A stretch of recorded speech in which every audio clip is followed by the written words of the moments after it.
Good morning, everyone. In the last session, we have discussed about the decision making process, right?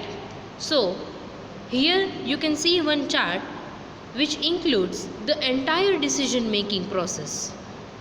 As we have discussed, number of decisions are taken in the businesses, right?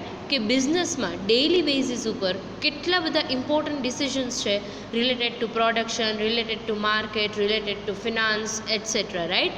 So how this decisions are taken, for that we have a process. So the first thing is defining and analyzing the problem. It means first of all we have to see what is the problem, then developing alternative solution, then we will develop an alternative solution કે અત્યારે આપણે જે problem છે એનું આપણે કેવી રીતે solution કરી શકીએ છીએ, કયા સોલ્યુશન્સ આપણી પાસે ઓપ્શન્સ છે એ અવેલેબલ છે. Then we will evaluate the available alternative solution, કે આપણી પાસે જેટલા સોલ્યુશન અવેલેબલ છે ને એનું ઇવેલ્યુએશન એટલે આપણે એને વિશ્લેષણ કરશું એનું કે આમાંથી કયા સોલ્યુશન છે એ પ્રોપર છે, આની સાથે રિલેટેડ છે, કે કયા સોલ્યુશન છે એ રિલેટેડ નથી. Then we will select the best solution. After evaluating the available alternative solution, we will select the best possible solution for our problem. Then we will implement the decisions. હવે આપણે finally જે decision છે એને implement કરશું and then we will take the follow up. Yes, decision making process is not a one time process, it is a continuous process, because when you took some certain decision, જ્યારે તમે કોઈ decision લઈ લ્યો ને પછી એ ડિસિઝનનું follow up અને એની ઉપર regular checking કે આ ડિસિઝન છે એ પ્રોપર છે કે નહીં. If it is not proper, then you have to make changes in to it, you have to shift to some other alternative available to you. So follow-up of the decision taken is required. So it is a continuous process. Now, the next point is business economics and economic theory. We will understand this with the in sense of the difference કે business economics શું છે અને economics theory શું છે. Business economics is also known as the managerial economics, right? કે business છે એટલે management આવે, number of decisions are taking, managers are takes number of decision into the business, and that is why we can also consider it as a managerial economics. And economic theory છે તો એને આપણે traditional economic તરીકે consider કરી અને સમજશું કે traditional economic theory કે કન્સેપ્ટ્સ છે એને કેવી રીતે આપણે યુઝ કરીએ છીએ. So the first point is theory and practice. Business economics involves the implement of the economic theory and various methods to analyse the business situation. આપણા બિઝનેસની શું સિચ્યુએશન છે ને એનું એનાલિસિસ કરવાના પર્પઝથી બિઝનેસ ઇકોનોમિક્સ છે એ ઘણી બધી એવી ઇકોનોમિક થિયરીઝ છે કે જે બિઝનેસ સાથે રિલેટેડ છે, એ બધી થિયરીને પ્રેક્ટિકલ ફોર્મમાં ઇમ્પ્લિમેન્ટ કરે છે અને બિઝનેસ સિચ્યુએશનને છે એ એનાલાઇઝ કરે છે. But if we talk about the general economics or the economic theory, it deals with the body of economic principles, right? કે ઇકોનોમિક થિયરીઝ છે ને કે જનરલ થિયરી એ પોતે જ ઇટસેલ્ફ એ ઇન્ક્લુડ કરે છે various theories, right? The second form is firm and individual. Business economics deals only with the problems of firms, but general economics deals with the problems of individuals. જો કોઈ પણ business કરતા હોય ને person, તો એ શું કરશે કે મારા બિઝનેસ રિલેટેડ કેટલી થિયરીઝ છે, મારે અત્યારે જે વસ્તુનું પ્રોડક્શન કરવું છે એની માર્કેટમાં ડિમાન્ડ કેટલી છે, તો હું એના પૂરતું જ સ્ટડી રાખીશ, હું આખી ઇકોનોમીને સ્ટડી નહીં કરું. So whatever the problem relating to my business are there, I will study or analyse that problem, and related to that problem the theories which are available, I will implement those theory. But managerial economics છે એ it is concerned with the problems of individuals also. કે managerial economics છે ને એ બધું include કરે છે. Business economics છે is not concerned with the economic problem of an individual, કે કોઈ પર્ટિક્યુલર પર્સન છે એને ઇકોનોમિક પ્રોબ્લેમ, ફિનાન્શિયલ પ્રોબ્લેમ કે કયા પ્રોબ્લેમ્સ છે એ ક્યારેય સ્ટડી નથી કરતું. મારી બિઝનેસ છે, હું જે વસ્તુનું મેન્યુફેક્ચરિંગ કરું છું એની પ્રાઇસ આટલી છે, પણ ઇન્ડિવિડ્યુઅલના કયા પ્રોબ્લેમ્સ છે એ હું ક્યારેય સ્ટડી કરીશ નહીં. Third point is micro and macro. Business economics or managerial economics is micro in nature, while general economics is both micro and macro in nature. Now, why business economics is micro? Because business economics implement only those theories which are connected with the business. As I have told you in the second point, કે એ ફોર્મને related જેટલા problems હશે ને એની જ સિચ્યુએશનને study કરશે. એટલે business economics છે ને એ માઇક્રો છે, એ ઓવરઓલ ઇકોનોમીને ક્યારેય સ્ટડી નથી કરતો, એ એની બિઝનેસ પૂરતું જ લિમિટેડ છે. And that is why managerial economics or business economics is micro in nature, but general economics is both micro and macro. How? General economics છે ને એ ફોર્મ છે, ઇન્ડિવિજ્યુઅલ છે, ઓવરઓલ ઇકોનોમી છે. ઇકોનોમીમાં જેટલા પણ પ્રોબ્લેમ્સ છે related to demand, related to employment, related to poverty, related to the income, આ જેટલા પણ ઇલાસ્ટિસિટીઝ ઓફ ડિમાન્ડ, તો જેટલા પ્રોબ્લેમ્સ છે ને એ બધા મેક્રો ઇકોનોમિક્સ છે એ ઇન્ક્લુડ કરે છે. And that is Y general economics is both micro and macro. હવે મેક્રો ઇકોનોમિક્સમાં છે ને માઇક્રો ઇન્ક્લુડ થઈ જ જાય, બિકોઝ બિઝનેસ રિલેટેડ પ્રોબ્લેમ્સ છે એ આપણે મેક્રોમાં તો આપણે ઓવરઓલ ધ હોલ ઇકોનોમી છે એ ઇન્ક્લુડ થાય છે. And that is why it is both micro and macro in nature. The next point is normative and positive. Business economics is a normative micro economics. Normative શું કામ છે? પણ traditional economics છે ને it is a positive economics. Positive મેં તમને કદાચ સ્ટાર્ટિંગમાં કીધું હતું કે પોઝિટિવ ઇકોનોમિક્સ શું કરે છે કે જે સિચ્યુએશન અત્યારે છે ને એ જ સિચ્યુએશનને આપણે સ્ટડી કરી અને એનું સોલ્યુશન કે એને રિલેટેડ થિયરી છે એ ઇમ્પ્લિમેન્ટ કરવાની છે. બટ નોર્મેટિવ ઇકોનોમિક્સ એટલે શું કે નોર્મેટિવ અહીંયા એવું કહે છે કે what ought to be. Positive એવું કહે છે કે what is, and according to the normative economics what ought to be, શું હોવું જોઈએ. પણ ફર્સ્ટ ઓફ ઓલ તો પ્રોબ્લેમ એ જ છે કે આપણી ઇકોનોમીમાં જે પ્રોબ્લેમ છે ને એ તો એઝ ઇટ ઇઝ છે. હવે એનું સોલ્યુશન કેવી રીતે લઈ આવવું, that is more important. And that is positive economics which is general economics. એટલે જનરલ ઇકોનોમિક્સ છે એ પોઝિટિવ ઇકોનોમિક્સ છે, બટ બિઝનેસ ઇકોનોમિક્સ છે ને એ નોર્મેટિવ ઇકોનોમિક્સ છે. બિકોઝ બિઝનેસ ઇકોનોમિક્સ છે ને ઇટ ઓલવેઝ એનો એક પાથ ડિસાઇડેડ જ હોય છે કે ફર્મના કયા ઓબ્જેક્ટિવ્સ હોવા જોઈએ, કઈ જગ્યાએ કેટલું અચીવ કરવું છે, ગોલ શું છે, મેક્સિમમ પ્રોફિટ કરવો કે નહીં, એટલે શું હોવું જોઈએ ને એની સાથે જ બિઝનેસ ઇકોનોમિક્સ છે એ કનેક્ટેડ છે. And that is why it is a normative in nature. So traditional economics છે એ પોઝિટિવ ઇકોનોમિક્સ છે, and that is why it is descriptive, why business economics is normative economics, and that is why it is prescriptive.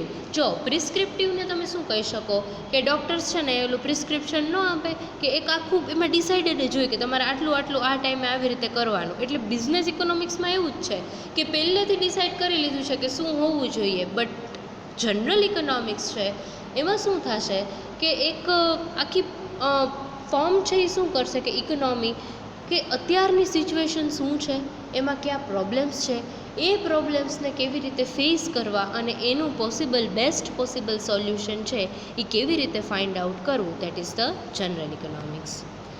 The next point is economic and non economic considerations.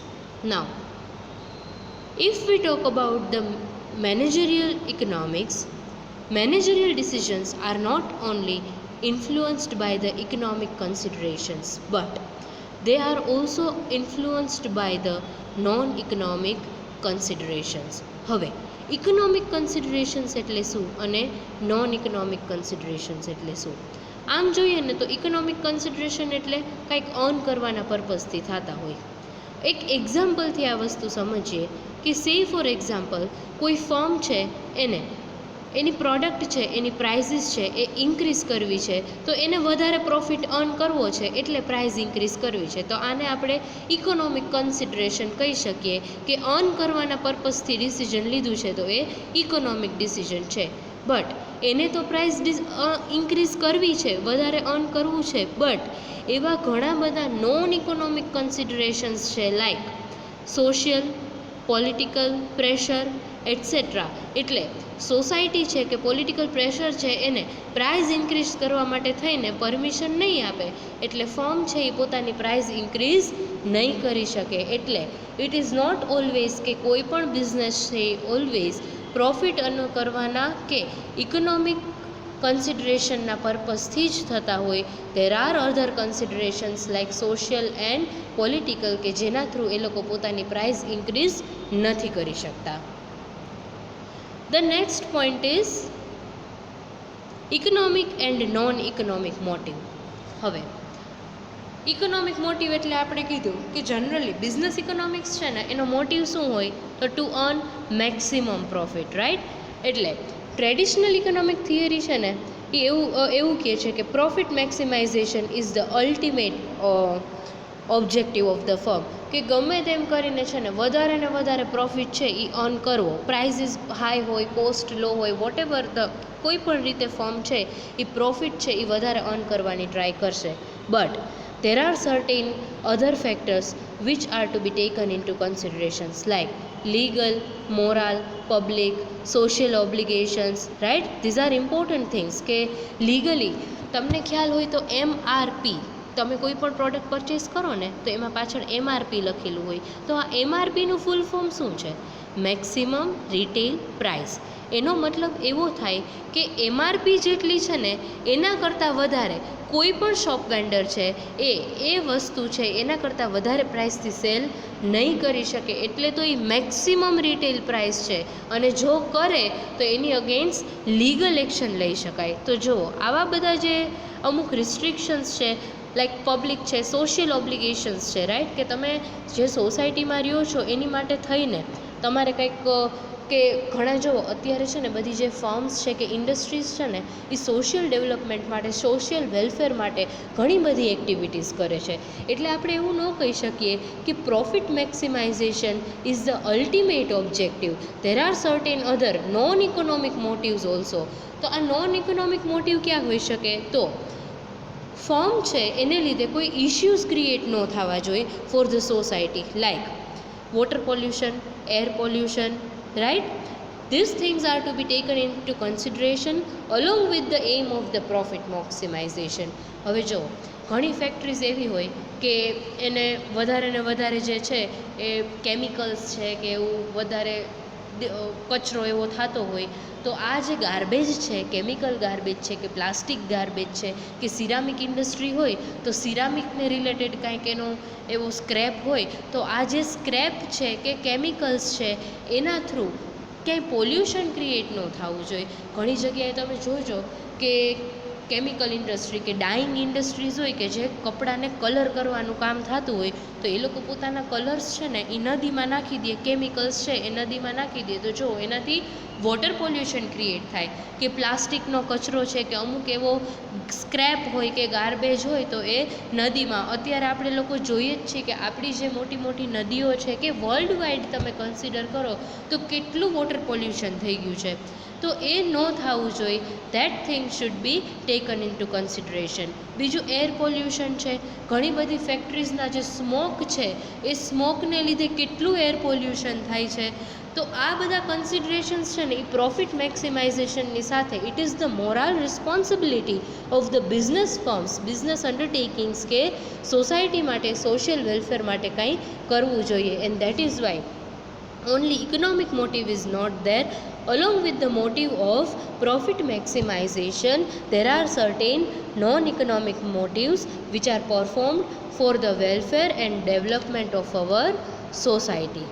So the firm should discharge all its social obligations for the society. So it was all about the business economics and economic theory. Now the next topic is characteristics of business economics. Characteristics એના features શું છે, એના લક્ષણો શું છે. Characteristics કહું, features કહું, બે સેમ જ છે, રાઈટ. તો એના લક્ષણો શું છે કે આ બિઝનેસ ઇકોનોમિક્સ છે એની કેરેક્ટરિસ્ટિક્સ શું છે, લાક્ષણિકતાઓ કહી શકીએ આપણે. તો first is it is a branch of economics. Yes, business economics is a branch of general economics or traditional economics. કે બિઝનેસ ઇકોનોમિક્સ છે ને એ જનરલ ટ્રેડિશનલ ઇકોનોમિક થિયરી છે ને એની જ એક બ્રાન્ચ છે. બિકોઝ આ બધી થિયરી છે ને એ બિઝનેસમાં ઇમ્પ્લિમેન્ટ થતી હોય છે. હવે સમટાઇમ્સ ઇટ ઇઝ પોસિબલ કે you are doing certain business but even you don't know that you are implementing certain economics theory in to your practical life. કે બિઝનેસના અમુક ડિસિઝન્સ છે ને એ તમે આ ઇકોનોમિક થિયરીઝ છે એને કન્સિડર કરીને જ ઇમ્પ્લિમેન્ટ કરો છો, but still you don't know. And that is why we can say that business economics is just a branch, જે શાખા કહીએ ને આપણે, so it is a branch of the economics. The second point is it is micro in nature. Yes, business economics છે it is micro in nature. Micro શું કામ છે કે બિઝનેસ ઇકોનોમિક્સ છે ને એ પોતાને જેટલા ફર્મને રિલેટેડ, બિઝનેસને રિલેટેડ જેટલા ડિસિઝન્સ છે ને એટલા જ ઇમ્પ્લિમેન્ટ કરે છે. ઓવરઓલ આખી ઇકોનોમીને સ્ટડી નહીં કરે. બિઝનેસ રિલેટેડ કન્સેપ્ટ અને થિયરીઝ છે કે જેના થ્રુ ફર્મને પ્રોફિટ ઇન્ક્રીઝ થતો હોય, સેલ્સ ઇન્ક્રીઝ થતું હોય, કોસ્ટ છે એ રિડ્યુસ થતી હોય અને વધારે ને વધારે સેલ્સ થતું હોય, એવી જે થિયરીઝ છે ને એવી જ થિયરી ઇમ્પ્લિમેન્ટ થાય. And that is why business economics is micro in nature.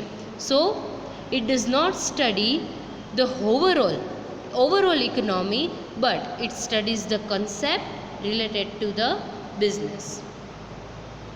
The third point is it takes help of the macroeconomic tools. Yes, business economics છે ને એ માઇક્રો છે. માઇક્રો એટલે નાનું કહી શકો, મેક્રો એટલે આપણે લાર્જ, લાર્જ લેવલ ઉપર મોટું કહી શકો. હવે બિઝનેસ ઇકોનોમિક્સ છે ને એ મેક્રો ઇકોનોમિક ટૂલ્સ છે ને એની મેક્રો ઇકોનોમિક્સની હેલ્પ લે છે. તો આવા ક્યાં મેક્રો ઇકોનોમિક ટૂલ્સ હોઈ શકે છે?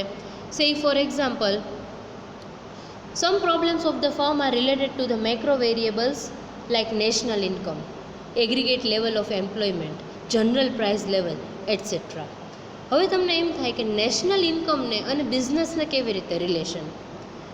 whenever you are going for the production process or manufacturing certain commodities, at that time you have to check that કે તમે જે વસ્તુનું મેન્યુફેક્ચરિંગ કરો છો it is acceptable by the public or not. Because national income will show the per capita income, right? કે national ઇન્કમને આપણે પોપ્યુલેશનથી divide કરીએ તો પર કેપિટા ઇન્કમ બી આપણને મળે.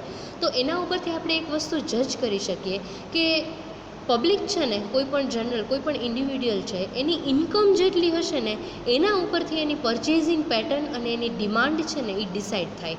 હવે મારી ઇન્કમ મંથલી 20,000 હોય તો હું મર્સિડીઝ ડિમાન્ડ ન કરું, right? So at that time આપણી કન્ટ્રીમાં કોઈ પણ વસ્તુનું પ્રોડક્શન થતું હોય તો એ વસ્તુ એક્સેપ્ટેબલ હશે કે નહીં એની માટે નેશનલ ઇન્કમ જેવા કન્સેપ્ટ છે એ આપણે સ્ટડી કરશું. બીજું, aggregate level of employment. Aggregate એટલે ટોટલ એમ્પ્લોયમેન્ટ કન્ટ્રીમાં કેટલી છે. જો હવે આ એમ્પ્લોયમેન્ટ છે, ડિમાન્ડ છે, કન્ઝમ્પશન છે, આ બધું કેવી રીતે એકસાથે લિંક્ડ અપ છે એ તમને સમજાવું. ફર્સ્ટ ઓફ ઓલ, જો કન્ઝમ્પશન વધશે ને, કન્ઝ્યુમ કરવું એટલે કોઈ પણ વસ્તુને યુઝ કરવી. કન્ઝમ્પશન ઇન્ક્રીઝ થશે ને તો ડિમાન્ડ ઇન્ક્રીઝ થશે. ડિમાન્ડ ઇન્ક્રીઝ થાય તો પ્રોડક્શન ઇન્ક્રીઝ કરવું જ પડે, કારણ કે જો ડિમાન્ડ ઇન્ક્રીઝ થાય અને હું વધારે ને વધારે પ્રોડક્શન કરું તો એ મારી માટે જ બેનિફિટ છે કે મારું સેલ્સ ઇન્ક્રીઝ થશે. સો જો કન્ઝમ્પશન ઇન્ક્રીઝ થાય તો ડિમાન્ડ ઇન્ક્રીઝ થાય, ડિમાન્ડ ઇન્ક્રીઝ થાય તો પ્રોડક્શન ઇન્ક્રીઝ થાય. અને હા, જો મારે પ્રોડક્શન ઇન્ક્રીઝ કરવું હોય it means I need some more employees, કારણ કે વધારે પ્રોડક્શન કરવા માટે વધારે લેબર્સની રિક્વાયરમેન્ટ આવશે. અને જો હું વધારે લેબર્સ કે બીજા એમ્પ્લોઈઝને હું એમ્પ્લોય કરીશ તો એમ્પ્લોયમેન્ટ ઓપોર્ચ્યુનિટીઝ બી ક્રિએટ થશે. અને વધારે હું એમ્પ્લોયમેન્ટ ઇન્ક્રીઝ કરીશ તો એ લોકોની ઇન્કમ બી ઇન્ક્રીઝ થશે. એન્ડ અલ્ટિમેટલી જો ઇન્કમ ઇન્ક્રીઝ થાય તો ડિમાન્ડ પણ ઇન્ક્રીઝ થાય. ધ રીઝન ઇઝ ધેટ કે અત્યાર સુધી જો તમારી ઇન્કમ ઓછી હોય અને તમારી ઇન્કમ જો ઓલ ઓફ સડન ઇન્ક્રીઝ થાય તો અત્યાર સુધી તમારી પાસે જે વસ્તુ નહોતી ને એ વસ્તુ પણ તમે ડિમાન્ડ કરશો. Because with the increase in our income our standard of living also increases. જો પહેલાં આપણી પાસે પહેલાં તો સેલ ફોન્સ હતા જ નહીં, લેન્ડલાઇન ફોન હોય એ ઘણાના ઘરે ન હોય, અમુક લોકોના ઘરે જ હોય. પછી સેલ ફોન્સ આવ્યા ઓલા કીપેડવાળા, રાઈટ. પછી સ્માર્ટફોન આવી ગયા. તો હવે તો એવી સિચ્યુએશન છે કે almost everyone have the smartphones, right. Reason is income day by day increase થઈ ગઈ છે તો અલ્ટિમેટલી આપણું સ્ટાન્ડર્ડ ઓફ લિવિંગ છે એ બી ઇન્ક્રીઝ થાય. So whole things are interconnected and that is why aggregate level of employment is also going to be concerned in the business. Then general price level, કે general આપણે જે વસ્તુ manufacture કરીએ છીએ એની price કેટલી છે ઇકોનોમીમાં, જનરલ પ્રાઇસ લેવલ કેટલું છે. કોઈ પણ કોમોડિટીઝ છે એના પ્રાઇસીસ હાઈ છે કે લો છે. Because whenever you are going to decide a price of your commodity, at that time you have to take into consideration the general price level. Because if the price of your product is comparatively high, so it may possible that the people will not purchase your product, or if the price of your product is low, at that time you have to suffer a loss. And that is why business economics is micro in nature, but it does take helps of the macroeconomic tools which are important or useful for the business. The next point is a theory of firm. Yes, business economics are mainly based on the theory of firm. કે ફર્મની જે theory છે ને એને related જે decisions છે, જે તમને હું પહેલેથી કહું છું એને જ છે એ કન્સિડર કરે છે. સે for example, it is only for the analysis of the profit that is studies the theory of distribution. Yes, profit છે ને એ થિયરી ઓફ ડિસ્ટ્રીબ્યુશન, આ પોઈન્ટ છે ને હું તમને ડિટેલમાં નેક્સ્ટમાં સમજાવીશ કે કેવી રીતે આ ડિસ્ટ્રીબ્યુશન થિયરી છે કે national income A different factors of production છે એમાં ડિસ્ટ્રીબ્યુટ થાય છે. અને બીજું એ કે કોઈ પણ બિઝનેસમાં કેટલો પ્રોફિટ થાય છે, એન્ટરપ્રિન્યોર છે ને એને પ્રોફિટ મળે એટલે એના બેઝડ ઉપર એ કોઈ પણ પ્રોડક્ટના પ્રાઇસ ઉપર પોતાનો પ્રોફિટ ડિસાઇડ થશે. And he has to pay to the labours, to the land in the form of rent. He has to pay interest on the capital which he has borrowed from the market. એટલે it is a theory of firm because it studies the concepts and the problems related to the firms. It is also helpful to the manager. Yes, business economics helps business managers because he has to take number of decisions. આપણે first લેક્ચરમાં મેં તમને કીધું હતું પહેલાં તો production related decisions હોય, marketing decisions હોય, financial decisions are there. Production related decisions means what to produce, how much to produce, for whom to produce. Then marketing related decisions, when to sell, where to sell, how much to sell. Then finance related, how much finance is required, from where we can get the funds, what will be the rate of interest. એટલે આવા બધા decisions છે ને એ લેવામાં business ઇકોનોમિક્સને મેનેજર્સને છે એ economic theory છે એ helpful થાય છે. Because he has to achieve his goals, right. કોઈ પણ બિઝનેસ આપણે કરતા હોય તો એનો ગોલ શું હોય તો ઓપ્ટિમમ પ્રોફિટ્સ. બટ આ ઓપ્ટિમમ પ્રોફિટ પોસિબલ કેવી રીતે થાય? By increasing the output. એટલે આપણી પાસે જે રિસોર્સિસ અવેલેબલ છે ને એ રિસોર્સિસનું મેક્સિમમ યુટિલાઇઝેશન કરી અને કેવી રીતે એમાંથી મેક્સિમમ પ્રોફિટ છે એ અર્ન કરવો. And that is why for facing the number of problems which are there in the business by which the manager has to solve, business economics helps the manager to take various decisions. અને હા, આ decisions છે ને આપણે એમ કહીએ છીએ કે મેનેજર્સને decision લેવા માટે બિઝનેસ ઇકોનોમિક્સ છે એની થિયરીઝ હેલ્પફુલ છે, પણ આ થિયરીઝ છે એ ઇમ્પ્લિમેન્ટ કરવું, રાઇટ ડિસિઝન લેવું at the right time, it is very difficult. The next is normative science. As I have told you, business economics is a normative rather than positive. Business economics છે ને એ normative શું કામ છે? It says that what ought to be and not what is. What is એટલે શું છે, and what ought to be means શું હોવું જોઈએ. એટલે બિઝનેસ ઇકોનોમિક્સ છે ને એ ઓલવેઝ ફોકસ શું કામ શેના પર કરે છે કે શું હોવું જોઈએ, શું છે એમ નહીં.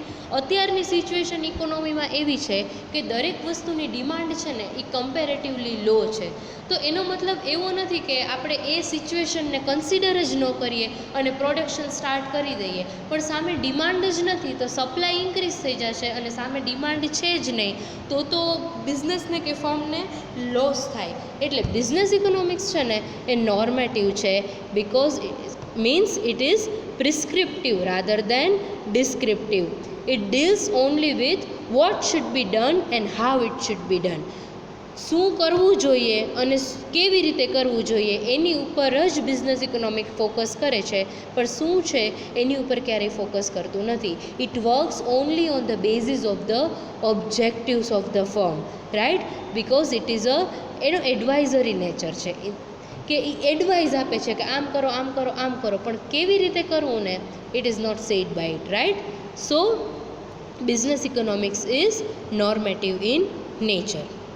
The seventh and the last point under the characteristic is a mix of theory and practice. Yes, business economics is a mix કે થિયરી અને પ્રેક્ટિસ બેનું કોમ્બિનેશન છે. હવે શું થાય કે આપણી પાસે ઘણી બધી થિયરીઝ છે ને અવેલેબલ છે. ડિમાન્ડ રિલેટેડ છે, સપ્લાય રિલેટેડ છે, કન્ઝમ્પશન છે, નેશનલ ઇન્કમ છે, એમ્પ્લોયમેન્ટ રિલેટેડ છે, પણ આ બધી થિયરીઝ છે ને એ કન્સેપ્ચ્યુઅલ છે. હવે આપણે આ બધી થિયરીઝ છે ને એને પ્રેક્ટિકલ લાઈફમાં ઇમ્પ્લિમેન્ટ કરીએ છીએ. એટલે બિઝનેસ ઇકોનોમિક્સ શું કરશે કે પોતાના બિઝનેસને રિલેટેડ થિયરીઝ છે એ ફાઇન્ડ આઉટ કરશે અને એ થિયરીઝને પ્રેક્ટિકલ લાઈફમાં ઇમ્પ્લિમેન્ટ કરશે, and that is why it is a mix of theory and practice. So these are the 7 main characteristics of the business economics. Now the next point is scope of business economics. business economics ના scope ક્યાં છે? સ્કોપને અહીંયા આપણે છે ને એક area of study તરીકે consider કરી શકીએ કે કઈ કઈ જગ્યાએ આપણે બિઝનેસ ઇકોનોમિક્સ છે એને સ્ટડી કરી અને એને ઇમ્પ્લિમેન્ટ કરી શકીએ.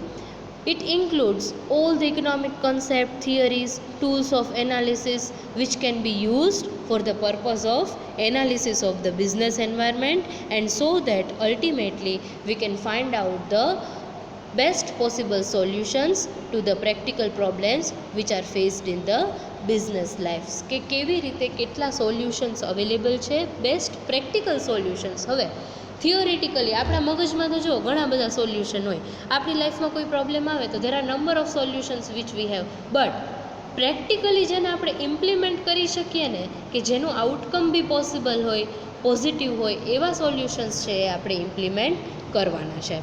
સો let us understand one by one. The first point is resource allocation. In the scarcity oriented definition we have discussed that resources are scarce. એટલે ટ્રેડિશનલ ઇકોનોમિક થિયરી છે ને it concern with the problem of optimum allocation of the resources, કે જે સ્કેર્સ છે, આપણી પાસે જે limited resources છે એનું ઓપ્ટિમમ યુટિલાઇઝેશન કેવી રીતે કરવું between the different productive activities, અને આ એક્ટિવિટીઝમાંથી કેવી રીતે આપણે બેસ્ટ આઉટકમ, વધારે ને વધારે પ્રોડક્શન છે, maximum level of output possible થાય, so that the firm can earn maximum profit. So resource અલોકેશનમાં છે ને બિઝનેસ ઇકોનોમિક્સ હેલ્પ કરે છે. જો આપણે આમ તો main 4 resources factors of production લઈએ છીએ: land, labour, capital and entrepreneur. Other than that raw material છે, ફ્યુલ છે, ઇલેક્ટ્રિસિટી છે. તો આવા બધા રિસોર્સિસ છે ને એનું મિનિમમ રિસોર્સિસથી મેક્સિમમ આઉટપુટ કેવી રીતે પ્રોડક્શન કરવું ને એમાં બિઝનેસ ઇકોનોમિક્સ છે એ હેલ્પફુલ છે. એક લિનિયર પ્રોગ્રામિંગ મેથડ છે ને એ રિસન્ટલી બહુ યુઝફુલ છે ફોર ધ રિસોર્સ અલોકેશન. આ લિનિયર પ્રોગ્રામિંગ મેથડ શું કહે છે? Late us understand with the help of an example. એક આપણે અત્યારે ઓનલાઈન શોપિંગ કરીએ છીએ રાઈટ, એમેઝોન ને મિંત્રા ને ઘણી બધી ઓનલાઈન વેબસાઇટ્સ છે. તો આ એમેઝોનમાંથી હું શોપિંગ કરું છું. હવે એમેઝોનનો એક ડિલિવરી બોય છે, એણે ટોટલ 3 કે 4 સેન્ટર્સ છે, જુદા જુદા એડ્રેસ છે, એ જગ્યાએ પાર્સલ દેવા માટે જવાનું છે. હવે એ પર્સન છે એ શું ટ્રાય કરશે કે મિનિમમ ટાઈમમાં હું કેવી રીતે એરિયાઝ લઉં કે જેથી કરીને હું મિનિમમ ટાઈમમાં બધી જગ્યાએ મારા પાર્સલ્સ છે એ ડિલિવર થઈ જાય. સે ફોર એક્ઝામ્પલ, પહેલાં એને રૈયા સર્કલ જવાનું હોય. રૈયા સર્કલથી એની પાસે 4 ડેસ્ટિનેશન છે. રૈયા સર્કલ છે, કોટેચા ચોક છે, દેન નાના મહુવા છે, એન્ડ દેન યાજ્ઞિક રોડ છે. તો હવે આ 4 ડેસ્ટિનેશન છે એમાંથી મારો બેસ્ટ રૂટ કયો છે, સૌથી જલ્દી હું આ બધી મારી પ્રોસેસ છે, બધી પાર્સલ્સ છે એ ડિલિવરી કેવી રીતે કરી શકું, એને લિનિયર પ્રોગ્રામિંગ મેથડ કહેવાય. હવે જો સે ફોર એક્ઝામ્પલ કે નાના મહુવાથી સ્ટાર્ટ કરે તો નાના મહુવાથી લઈને કોટેચા સર્કલથી રૈયા સર્કલ એન્ડ રૈયા સર્કલથી યાજ્ઞિક રોડ. તો જો એને એક જ રાઉન્ડમાં આખું પ્રોસેસ થઈ ગઈ. પણ હવે પહેલાં યાજ્ઞિક રોડ જાય, યાજ્ઞિક રોડથી કોટેચા સર્કલથી રૈયા સર્કલ અને ત્યાંથી નાના મહુવા. તો જો આખો એક રૂટ છે ને એ વિખાઈ ગયો. તો એવું ન થવું જોઈએ. એટલે લિનિયર પ્રોગ્રામિંગ મેથડ છે એ કેવી રીતે રિસોર્સિસને ઓપ્ટિમમ અલોકેશન કરવું અને ઓપ્ટિમમ યુટિલાઇઝેશન કરવું એની માટે બેસ્ટ મેથડ છે. The next point is demand analysis and demand forecasting. Yes, it is the most important decision as far as the business is concern. Because હું જે વસ્તુનું પ્રોડક્શન કરું છું એની જો માર્કેટમાં ડિમાન્ડ જ ન હોય તો એ સાવ એનો કોઈ મિનિંગ જ નથી, રાઈટ? લાઈક તો ડિમાન્ડ ફોરકાસ્ટિંગ કરવું અને ડિમાન્ડ એનાલિસિસ. ફોરકાસ્ટ કરવું એટલે એક ફ્યુચરનો એસ્ટિમેટ કરવો કે ફ્યુચરમાં આ વસ્તુની ડિમાન્ડ છે ને આટલી હશે. એનાલિસિસ કરવું એટલે અત્યારે આ વસ્તુની પ્રોડક્શન આટલું થાય છે, સામે કન્ઝમ્પશન આટલું છે. That is the demand analysis and demand forecasting. હવે ડિમાન્ડ એનાલિસિસ અને ડિમાન્ડ ફોરકાસ્ટિંગ કરતી વખતે કયા કયા પોઈન્ટ્સ કન્સિડર કરીએ? First of all, vote to produce, how to produce, how much to produce, right? પહેલાં તો કઈ વસ્તુનું પ્રોડક્શન કરવું, કેવી રીતે કરવું, કેટલું પ્રોડક્શન કરવું, દેન એટલે એની ક્વોન્ટિટી કે એની માર્કેટમાં ક્વોન્ટિટી કેટલી છે, એની પ્રાઇસ કેટલી રાખશું. બિકોઝ પ્રાઇસ, ક્વોન્ટિટી અને ક્વોલિટી ત્રણેય વસ્તુ કન્સિડર કરવી પડે. If you want to produce a product with higher quality, at that time it may be possible quantity is low, quality is high and ultimately prices are also high. So other factors in the considerations at the time of the demand forecastings are hobbies, taste and preference of the customer, income of the consumer. હવે જે customer છે એની income જ ઓછી હોય તો વસ્તુ કેવી રીતે પરચેસ કરે, રાઈટ? પ્રાઇસ કેટલી છે, તમે જે વસ્તુનું મેન્યુફેક્ચર કરો છો, જે કોમોડિટીનું, સેમ કોમોડિટી જો તમારા કોમ્પિટિટર્સ મેન્યુફેક્ચર કરતા હોય તો કોમ્પિટિટર્સની પ્રાઇસ, ક્વોલિટી, ક્વોન્ટિટી કેટલી છે, આ બધી વસ્તુઓ છે, એ પોઈન્ટ્સ છે એ કન્સિડર કરવા પડે at the time of forecasting the demand. કે માર્કેટમાં અત્યારે ટ્રેન્ડ કેવો ચાલે છે. અત્યારે તમે જો ઓલ્ડ ફેશન કોઈ ક્લોથનું મેન્યુફેક્ચરિંગ કરો તો એ અત્યારે સેલ ન થાય. So you have two see the market trend, income of the customer, taste and preferences of the customer, prices of the competitors, technology. If you are going with some technical products, at that time technology also matters. So these are the main topics, or these are also known as the demand determinants. Demand determinants એટલે આ એવા points છે કે જે કોઈ પણ કોમોડિટીની ડિમાન્ડને determine કરે છે, ડિમાન્ડને નક્કી કરે છે. ઇલાસ્ટિસિટી ઓફ ડિમાન્ડ છે, price elasticity, income elasticity, cross elasticity. So this points are taken in to consideration at the time of the demand forecasting and analysis. The third point is cost analysis. Now what is cost analysis? આપણે ક્યારેક પણ production process કરીએ છીએ તો આપણે કોસ્ટને consider કરવી પડે, રાઈટ? હવે આ કોસ્ટ રિલેટેડ કન્સેપ્ટ ક્યાં ક્યાં હોઈ શકે? તો cost output relationship, economies of scale, analysis of the production function, cost control, cost benefit. આ પોઈન્ટ્સમાં શું આપણે સ્ટડી કરશું કે અત્યારે હું જેટલો એક્સપેન્સ કરું છું, જેટલી કોસ્ટ કરું છું, એની સામે આઉટપુટ કેટલું થાય છે. જો cost analysis and production analysis, two are most important at the time of the manufacturing, right? હવે પ્રોડક્શન એનાલિસિસ છે ને એ ફિઝિકલ ટર્મ સાથે ડીલ કરે, એટલે કેટલી ક્વોન્ટિટીમાં પ્રોડક્શન કરવું એ પ્રોડક્શન એનાલિસિસ છે. But cost analysis means it deals with the monetary terms because it is related with the money, કે કેટલો એક્સપેન્સ થશે, because the price of the product will depend on the cost of the product. હવે એવું તો possible ન થાય કે cost વધારે હોય અને પ્રાઇસ ઓછી હોય. હું શું કરીશ કે મારી પ્રોડક્ટ છે એની કોસ્ટ 100 રૂપીસ છે, તો એમાં 20 રૂપીસ મારો પ્રોફિટ એડ કરીશ and ultimately price will be 120. So cost analysis છે તો એમાં કોસ્ટ કંટ્રોલ છે, કોસ્ટ આઉટપુટ રિલેશનશિપ છે, કે આટલી કોસ્ટ કરીશ તો એની સામે મને આટલું આઉટપુટ મળે છે.